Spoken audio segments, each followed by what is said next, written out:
Hello, Nurse. This is Wacko from Animaniacs, and you're watching KCRA, just like we do in the water tower.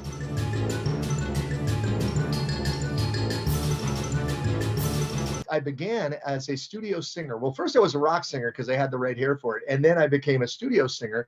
And I think the reason that I worked as much as I did with that stuff is because I could change my voice to sound like a lot of different people.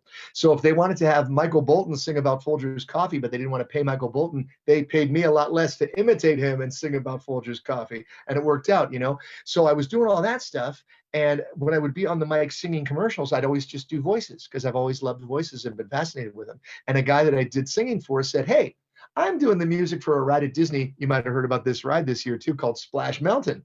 And I said, "Oh, cool. You mean my voice could be on a Disney ride?" And he said, "Yes, it could." So I went and I auditioned, and I got like 12 of the voices out of the 15 on Splash Mountain. It's almost all me on that ride, including Brer Rabbit singing "Zippity Doo Dah, Zippity," which is pretty cool. You were the voice of Sonny Bono in a movie.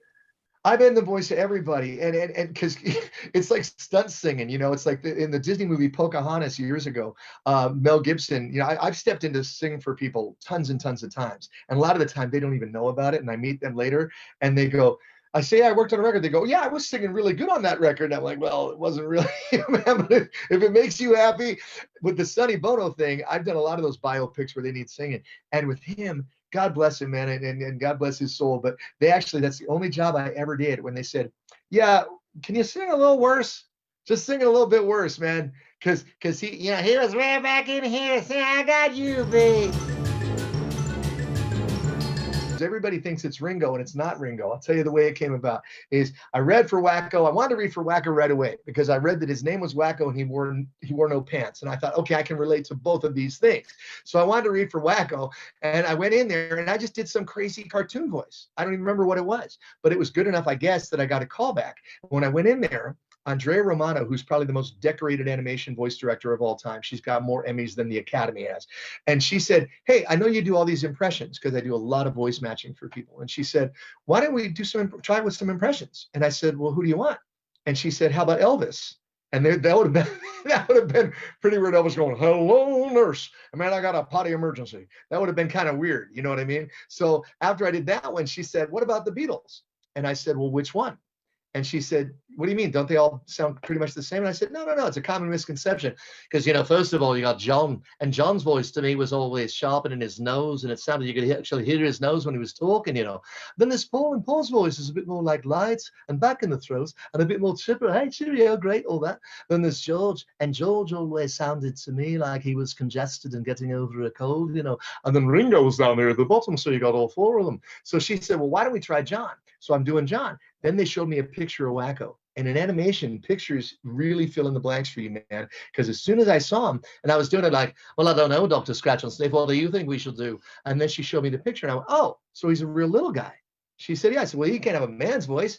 I go, "We got to take his voice and give a little bit of helium and bring him up here." And then it was John Lennon on helium. "All we are saying is give Wacko a chance." You know, like that. There aren't many cartoons, and goodness knows I've been fortunate to work on a lot of them, that skewer social issues, you know? And think about it this way, man. If you make a list of the stuff that we made fun of in the 90s and you compare it to a list of the stuff we could potentially make fun of now, that one list is going to eat the other one like a Pac-Man who hasn't had a snack in years. You know what I mean? It's like there's so much stuff going on, from social media to, you know, to YouTube and the Kardashians and a certain little thing called politics and all the other issues that we face as a culture. And it's kind of cool to be able to laugh at them a little bit. You know what I mean? And put a little, you know, poke a needle in the balloon and watch it float around the room as it deflates. It's like, and that's our mission, and we've chosen to accept it. I don't want to be in something that people are going to say it's not as good. You know, I love the old one. I wish they would have left it alone. So our first thing was we found out that Steven, Mr. Spielberg, is very, very involved in every single episode. He sends more notes back than little tiny startup projects to the producers, and God bless them, they got to deal with all of them. He's involved in every script, every recording, he approves everything. He went to every single pitch personally that they had when they were pitching this. He showed up, and I don't mean he just drove them and waited in the car. He went upstairs and he was talking to these executives, and, you know, Steven Spielberg walks in, chances are you're probably going to be greeted warmly.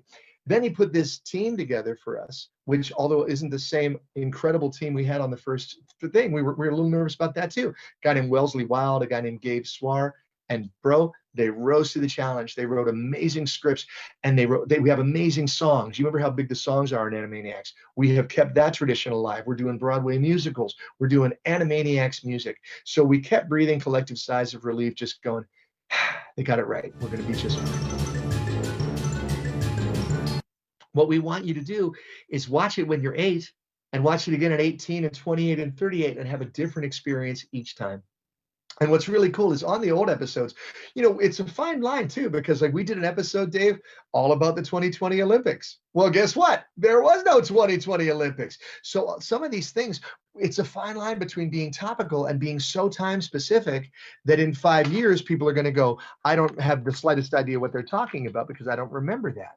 So the things that we poke fun at have to be universal enough and long lasting enough that we'll remember them. But yeah, that's one of my favorite things, man, is a lot of the stuff that I do is very much directed at children, and it's beautiful. I've done other ones like for Comedy Central that were very much directed as adults, and that's great. This thing, everybody will find something to laugh at least that's our hope, and we hope we pull it off. We've done a couple episodes. One is about gun control, and another is about climate change. You know, and you're thinking to yourself, how are we going to make a children's cartoon topical and educational and relevant and still entertaining to little kids about these topics? And then we get finished with the script and we go, they did it.